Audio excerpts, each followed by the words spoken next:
Hi everyone, it's day 4. Today we're going to talk about your holiday spending plan. Wow, this is so important. Create a detailed spending plan. What that means is that you just identify first your categories. What is it that you spend money on or would like to be able to buy and purchase during the holiday season?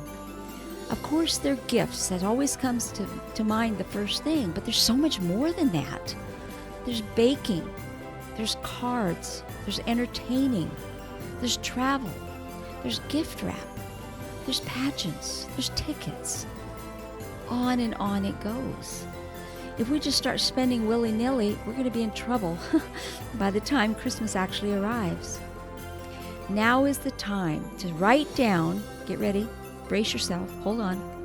Write down the total amount of cash you have to spend for Christmas this year.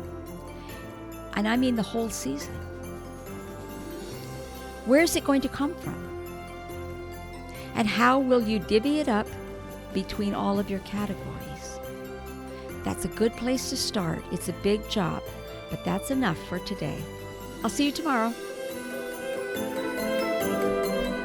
Debt-Proof Living with Mary Hunt was created and hosted by me, Mary Hunt. Produced by Julie Emerson with Harold Hunt, executive producer. Save time, save money every day, and make it easy on yourself. Subscribe at everydaycheapskate.com. That's where you will find all the ways you can follow Mary, Everyday Cheapskate, and Debt-Proof Living. Thanks for listening.